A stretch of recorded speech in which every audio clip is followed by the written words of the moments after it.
Welcome to Themidnightburn. You remember the Simpson 3? That case where a federal judge just ruled the civil rights lawsuit can move forward against 3 former Simpson County police officers accused of sexual assault? The accused mentioned in that video are all alleged, so I have to do my due diligence and state that. Read the court documents and make your own judgment. But if you haven't seen that video, go watch it right now, because what I'm about to tell you will make you question everything about law enforcement in that county. So what else is happening in Simpson County, Mississippi? Let me ask you something that should keep you up at night. The chief deputy is Greg Reynolds. That's right, the undersheriff. The second in command. The man who takes over if Sheriff Paul Mullins can't do his job. Let me tell you exactly who your chief deputy is. In 2004, Reynolds was a Mississippi Bureau of Narcotics agent. On August 29th of that year, he and another agent named John Foreman were out when a third agent with them started using anti-gay slurs about a man leaving a Jackson nightclub.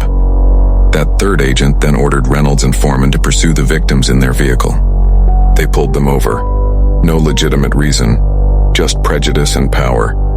What happened next? Reynolds and Foreman dragged these men from their truck using excessive force. One victim ended up with a spiral fracture in his arm and lacerations across his face. They had to rush him to the hospital. But it gets worse. Reynolds and Foreman followed their victim to the hospital. Think about that. They followed him there and confronted him while he was getting medical treatment for injuries they caused. They tried to make a deal. Don't file a complaint against us and we won't charge you with DUI. The victim told them to get out. So what did these officers do? They filed DUI charges against him anyway. And then John Foreman went to Hinds County Justice Court and testified falsely against their victim. The FBI investigated. Greg Reynolds was charged, arrested, and convicted of willfully violating the civil rights of citizens while acting under color of law. He pleaded guilty in 2006. He was sentenced to 30 days in jail and 11 months of home detention. John Foreman got 12 months of home detention. The Assistant Attorney General for the Civil Rights Division said, quote, "All Americans are treated equally under the law and are entitled to the full protection of our civil rights laws, and that the federal government will continue to vigorously prosecute law enforcement officers for using excessive force against our citizens." So let me ask the obvious questions. How does a man with a federal conviction for civil rights violations become undersheriff? How does someone who beat a citizen to keep him quiet, who followed him to a hospital to intimidate him, who filed false charges and committed perjury, how does that man get to wear a badge again? His criminal record should automatically disqualify him from ever having authority over anyone. Yet somehow Greg Reynolds was even appointed sheriff at one point after this conviction. How does this happen? These are the people you're supposed to trust to protect your rights and freedom. The man with all the authority to ruin your life is a proven dirty cop, 100% convicted in federal court. Here's another question. Why isn't the newspaper putting Greg Reynolds or the 3 officers accused of sexual assault's pictures on the front page like they do everyone else accused of crimes? They print names, addresses, everything but blood types when it comes to regular citizens. What makes law enforcement different? What makes them excluded from public accountability? Is the local newspaper also part of the misinformation? Or is it the lack of information that's the real problem? Let's talk about Sheriff Paul Mullins for a minute. After Byron Bailey became sheriff of Rankin County in 2012, Mullins served as lieutenant over the late shift. Mullins told Mississippi Today that the first time he ever heard anything about the infamous goon squad that terrorized people was when the Rankin County deputies pleaded guilty to the charges. But wait. If he was the lieutenant in charge over the late shift during that time, you mean to tell me he didn't know, hear, or see literally anything? After Mullins was elected sheriff of Simpson County in 2019, Rankin County, at Bailey's request, gave Mullins quite the going-away package. According to the December 26, 2019 minutes of the Rankin County Board of Supervisors, here's what your tax dollars paid for.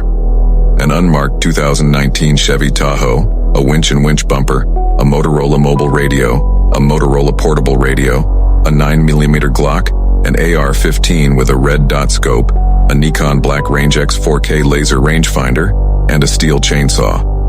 The cost to taxpayers? at least $75,000. The justification? They were surplus.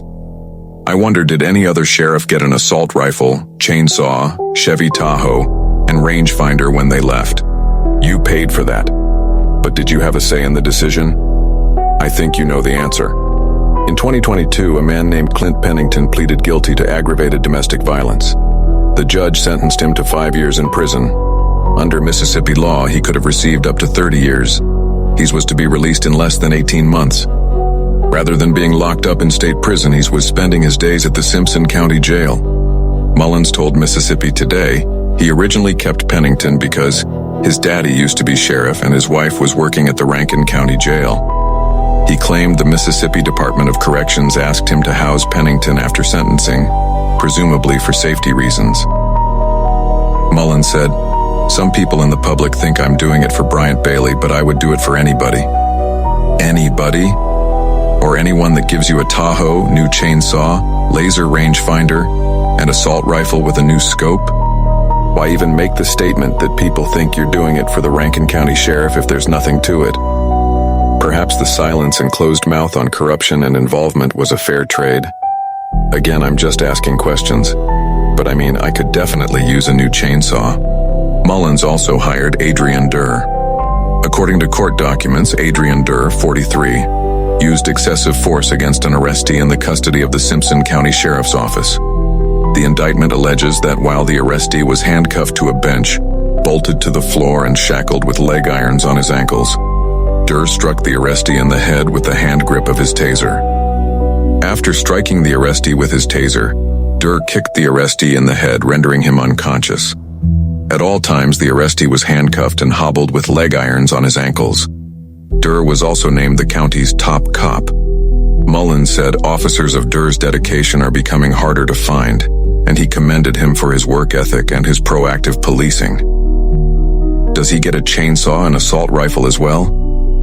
At this point, I wouldn't be surprised if he's appointed mayor. Chief Deputy Greg Reynolds' annual salary after he served his federal sentence and was released off of house arrest to be your appointed sheriff, and now your undersheriff, is $53,235 a year. Maybe a chainsaw included. Who knows? But that is what the people of Simpson County elected and are paying for, to be protected and to serve justice. Would you feel safe with that? Do you trust the decision-making of your higher authorities to keep your community and town safe for your children and loved ones? Or do your elected officials and leaders only look out for each other? I ask the questions that need to be asked. What else is there that's not public? You decide for yourself. But don't complain if you stay quiet. You don't have to settle for this. You don't have to accept unqualified, dirty police officers running your county. Remember something important: they work for you, not the other way around. Does Sheriff Mullins know his right-hand man committed crimes against humanity? Is this the only person he thought was qualified to choose from? If so, then what are the rap sheets of his staff? I mean, damn. Or did he make him his right-hand man knowingly? Has anyone bothered to ask? Don't wait until you or your loved one is a victim. People need to speak up and ask these logical, reasonable questions. I guarantee you there are no good answers. Hit that like button right now. Follow my channel and subscribe to my YouTube. It's free. Feel free to comment, repost, and share these as well. It takes 3 seconds because I'm far from done exposing what's happening in Mississippi and the South. From missing people to homicides and everything in between, I'm just getting started. Simpson County, you deserve law enforcement you can trust. You deserve officers without federal convictions. You deserve the truth. The FBI did their job. The courts did their job. Now do yours. Until next time, catch the dice. They rollin'.